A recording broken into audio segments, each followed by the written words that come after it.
Anthony Garcia, also known as R4. The legal, the loyal, the regal, the royal, Ronin Ralph, your master of ceremonies. Please like, share, comment, join, and subscribe. Tell a friend to tune in to TURN, the United Ronin Networks. We are Ronin. On today's edition of Ralph Reads, I read you yet another short story before the year's end. This one's called Heavy on My Education, subtitled Negative versus Positive. A Respect My Mind production presentation written by Calvin Jones Jr. Something's got to give. This can't be the way we live. We need love and positivity in excess. Let the reading commence. Negative. What's up? N said to his friend P. Let's go to the arcade and play games. Positive. I'll have to meet you there later, but now I'm about to go home and feed my dog and my mom's fishes and do my homework. P replied to N. Negative. Homework? N said as if the word left a nasty taste in his mouth. Positive. Looking at N as if he were an alien, P said, Well, yeah, because every time I make honor roll, everybody in my family gives me money, and even my church family too. Negative. You go to church too? N asked, as if P had done lost his mind. Positive. If you knew like I know, you would go too. P remarked defensively. Negative. Nobody wants to be around all them old folks catching no Holy Ghost. N said, and had a small laugh attack at his own little joke. Positive. Shaking his head in disbelief, P said, Kids our age be at church too. Negative.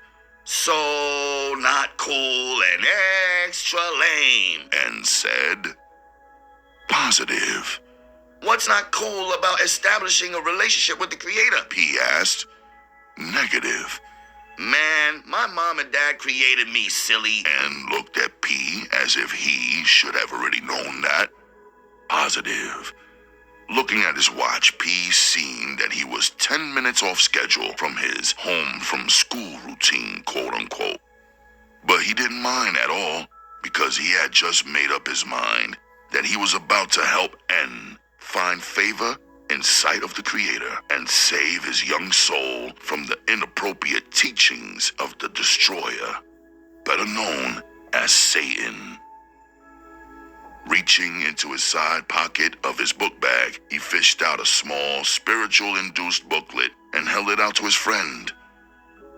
Just do me a favor, if you're really my friend. Read this 10-page booklet right quick, and I'll go to the arcade with you right now. P asked confidently. Negative. As he took the booklet in his hand and looked at it for a total of 4 seconds before he said, Man, I'd rather find Nemo. He was referring to the animated movie Finding Nemo. Than to find Christ, he remarked as he frisbee-tossed the booklet into P's chest. Positive. Not liking the hold that Satan had over his friend's mind and heart, P took a deep breath as he started to pray for his friend. To the Father of all on earth, please, I beg you, I beg you, our Heavenly Father, please grant my dear friend the strength and courage to overthrow the hold that Satan has on him, so we can have... P's prayer was cut short by the rough push to his chest by the hands of N, causing him to stumble backwards and fall. Negative. Laughing uncontrollably at his misdeeds of a work and the look upon P's face, N said, Don't nobody want to hear all that. There is not any God. Get that through your brain, because if there were a God, your dad would not be dead and mine wouldn't be serving the rest of his life in prison. N barked as he turned and walked away.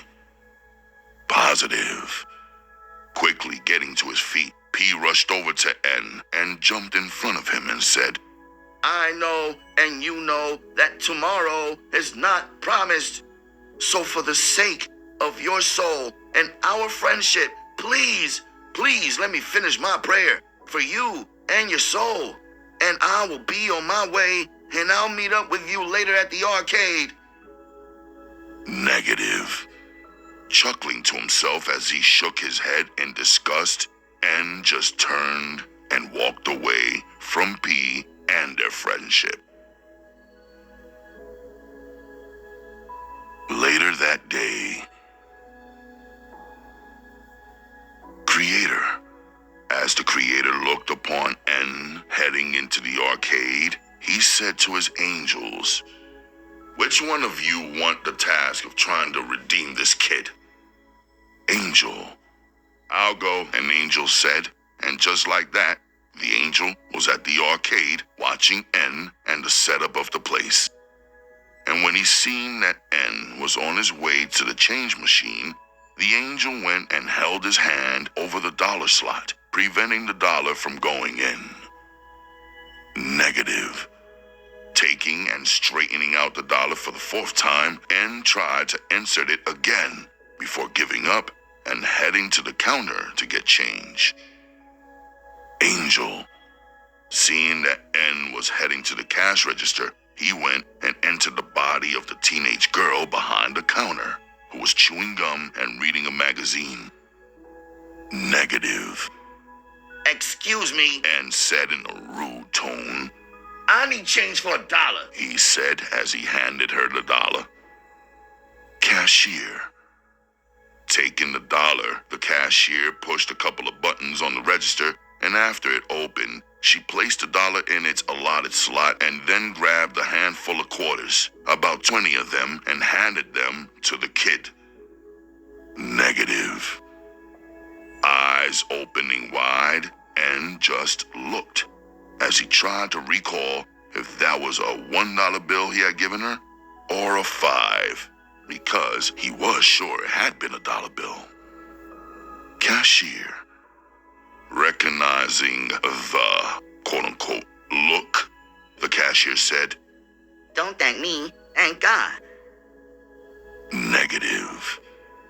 Yeah, whatever. And mumbled under his breath, then said loud enough to be heard, Just thank him for me. he said as he walked off. Cashier. Wait, The cashier said, and when the kid turned to look at her, she seen that he had an irritated look upon his face. Disregarding the quote-unquote look, she said, if you don't mind, will you please pray with me? she asked, and held out her hand. Negative. Hesitating just a beat, he was about to make a smart remark, but instead he said, I really must get going. he said as he turned and walked away. After a few steps, he turned around and said, Maybe next time. and rushed to one of the car racing games. 2 hours later. Positive. P had just finished his homework, and he was about to go out into his backyard where his mom's was tending to her garden to let her know that he was about to go to the arcade and he will be back home by 8 p.m. P's mother. You're not going anywhere if you haven't finished your homework, mister. Positive. I finished, and I fed my dog and your fish. P let it be known as he stood straight and saluted his moms. P's mother. At ease, soldier. She said in a joyful manner, and added, But you're still not going anywhere. she shot back. Positive. Oh, Mom, why not? P's mother. Because you cannot leave without giving me a hug and a kiss and reassuring me that you're coming back. She said.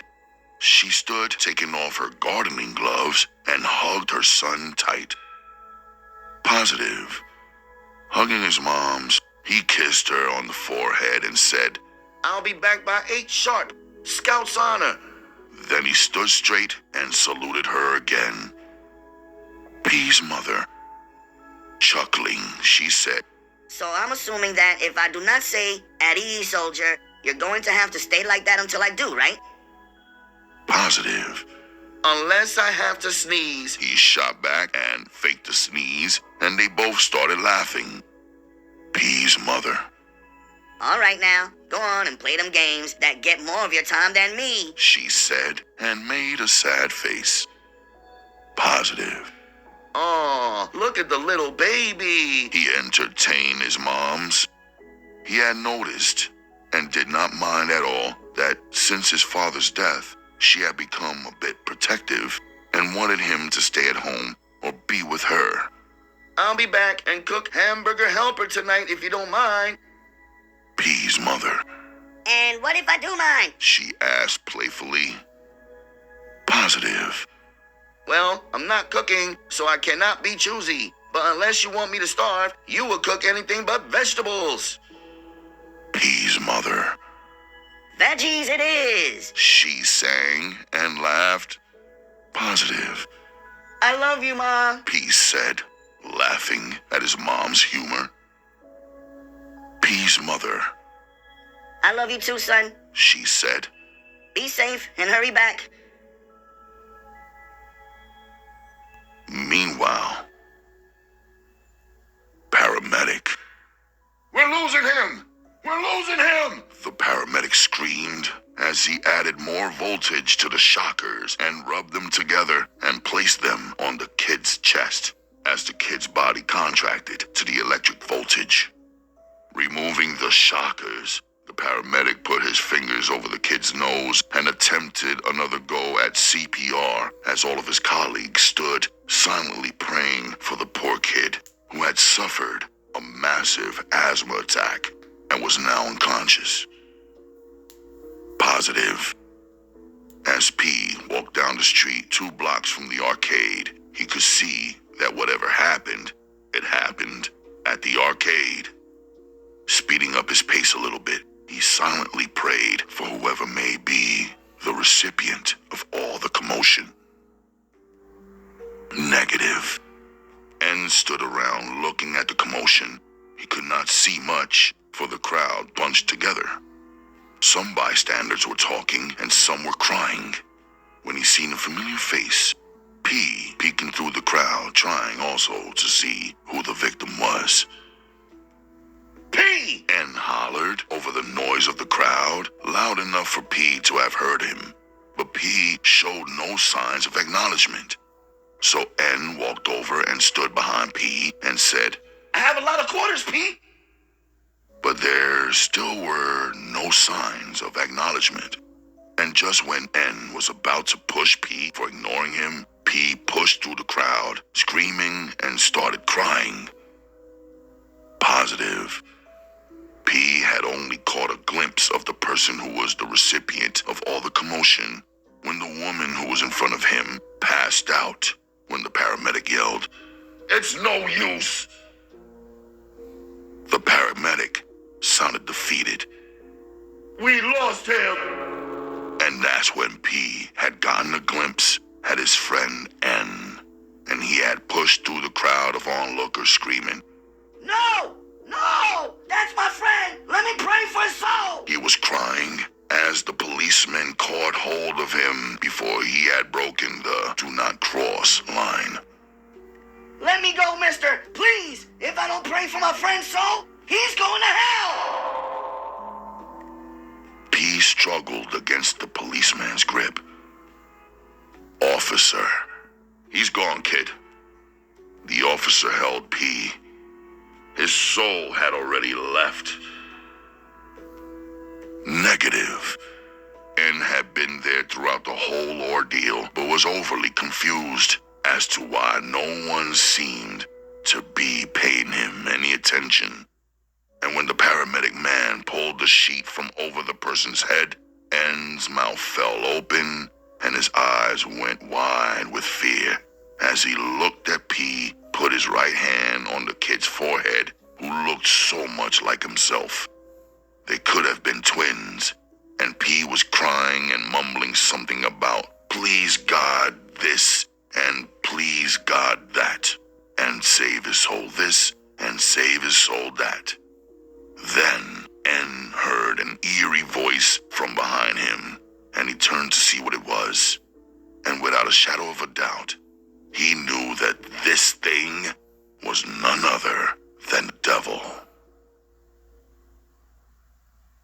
Devil. Come on, let me show you your new home, the devil said as he stepped aside and swung his right hand to present a big, black, bottomless pit. Negative. Oh, God, no. And cried as he knew now that it was too late. He tried to turn and run, but his legs became noodle-like, and as he fell, he tried to use his arms to pull himself away from the devil and this pit, but his arms turned noodle-like also, and he screamed at the top of his lungs, God, please, save me! I am sorry! Devil. Laughing, the devil grabbed his legs and effortlessly threw him into the big, black, bottomless pit. Heed. As they say, it's better late than never, but never late is better. Change your ways today, just in case you do not live to see tomorrow. Proverbs chapter 27, verse 1. Boast not thyself of tomorrow, for thou knowest not what a day may bring forth. Note, it pays to be smart. It costs to be stupid. Written by Calvin E. Jones Jr., a.k.a. Live by Low, CEO of Respect My Mind Publications. Hope you enjoyed the Mental Snacks. RMMP has plenty more coming soon.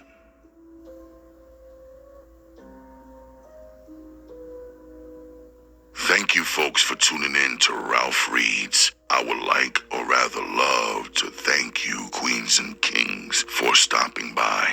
If you would like to leave a small donation or connect with me on social media, please do not hesitate to go to www.solo.to/RGMC2407. Go to YouTube and find my music channel at RGMC2407. Like, share, comment, and subscribe to both channels. Join TURN, the United Ronin Networks, for exclusive member-only content, such as the banned episodes and original unedited versions of these episodes, only if you join TURN, the United Ronin Networks. We are Ronin. Fellow royalty, pick up a good book, read a good story, and set your good self free.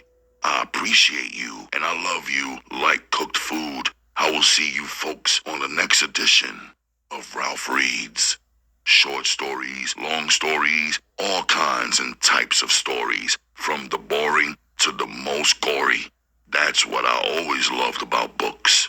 Those who are tuning in to hear me read, let me just tell you folks,